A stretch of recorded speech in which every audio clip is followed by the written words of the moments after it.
Gracias y bienvenidos a Express News. Les presentamos las noticias de este día. Hoy es lunes 6 de febrero de 2023.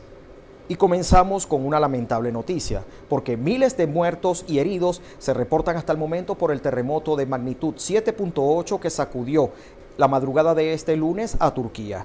El fenómeno telúrico también afectó a varios países cercanos. Un terremoto de magnitud 7.8 golpeó el centro de Turquía y el noreste de Siria este lunes. El movimiento telúrico dejó centenares de muertos y más de 2.000 heridos a medida que los edificios se derrumbaban en toda la región, lo que provocó búsquedas de sobrevivientes entre los escombros. El terremoto, que golpeó en la oscuridad temprana de una mañana de invierno, también se sintió en Chipre y el Líbano. Las autoridades turcas confirmaron más de 286 muertes en ese país, donde 10 ciudades fueron sacudidas por el sismo. Se teme que el número de muertos aumente en las próximas horas. Las autoridades turcas confirman el derrumbe de al menos 130 edificios en la ciudad de Malatya a consecuencia del terremoto. El presidente turco Recep Tayyip Erdogan habló por teléfono con los gobernadores de 8 provincias afectadas para recopilar información sobre la situación y los esfuerzos de rescate, dijo su oficina en un comunicado. Un funcionario de salud sirio dijo que más de 200 personas habían muerto y unas 600 heridas allí, la mayoría en las provincias de Hama, Alepo y Latakia, donde numerosos edificios también se derrumbaron. El presidente sirio Bashar al-Assad estaba celebrando una reunión de emergencia en el gabinete para revisar los daños y discutir los próximos pasos, dijo su oficina. Pasamos a Estados Unidos, donde continúa la tensión con China. Un caza estadounidense derribó el sábado un globo espía chino frente a las costas de Carolina del Sur, una maniobra que Pekín calificó como claramente desproporcionada. El presidente Joe Biden felicitó a los pilotos del F-22 por abatir en el espacio aéreo y sobre las aguas territoriales de Estados Unidos el aerostato, que lleva varios días sobrevolando en el país. China aseguró más tarde haber pedido a Washington que manejara apropiadamente la situación de manera calmada, profesional y moderada. Sin embargo, según una nota de la Cancillería, Estados Unidos insistió en el uso de la fuerza hacia la aeronave civil no tripulada, lo que el gigante asiático calificó como una reacción desproporcionada. Los republicanos, por su parte, acusan al mandatario estadounidense de no haber dado una respuesta más rápida y firme. Marco Rubio, vicepresidente del Comité de Inteligencia del Senado, criticó la decisión del mandatario de demorar en alerta al público. El líder de la mayoría demócrata en el Senado, Chuck Schumer, dijo que la administración Biden considera otras acciones contra China e indicó que el próximo 15 de febrero habrá una reunión de los senadores a puerta cerrada para examinar el asunto. Schumer calificó los ataques republicanos como prematuros y políticamente motivados a 2 días del discurso de Biden sobre el estado de la Unión ante el Congreso. En México, la presidenta de la Corte Suprema de Justicia, Norma Piña, defendió este domingo la independencia de la judicatura, la cual dijo es el pilar de la democracia en el país.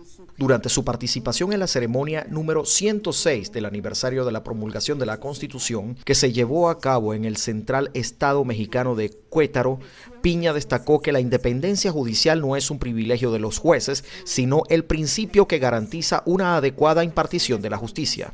La presidenta del Poder Judicial manifestó esto en el acto encabezado por el presidente de México, Andrés Manuel López Obrador, quien en varias ocasiones ha dicho que no confía en la Corte Suprema.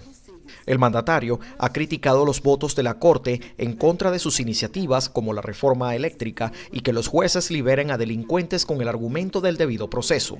En su discurso, Piña afirmó que la Constitución es un inmenso y muy poderoso manto protector de certeza, de confianza, de seguridad y sobre todo de unión entre los mexicanos.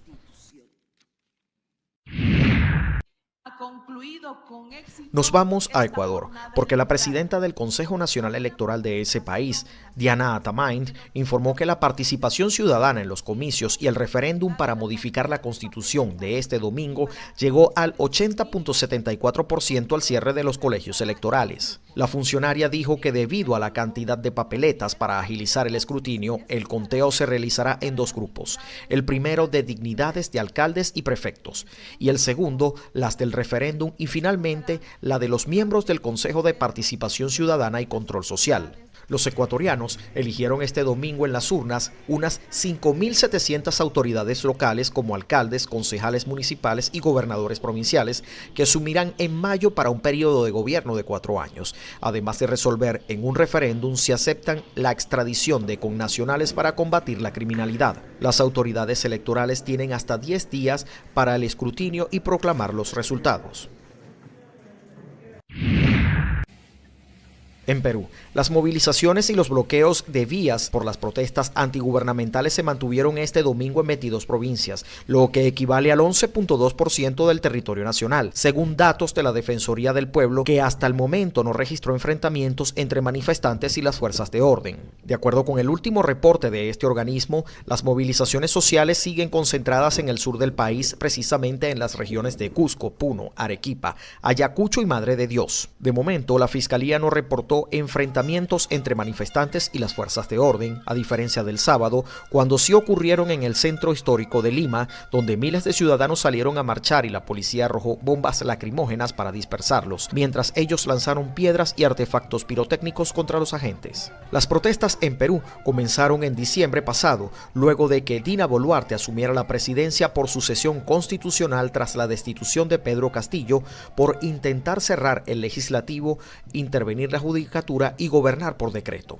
Según datos de la Defensoría del Pueblo, 47 manifestantes que participaban en las protestas fallecieron fruto de enfrentamientos, mientras que un policía murió tras ser quemado vivo en una turba.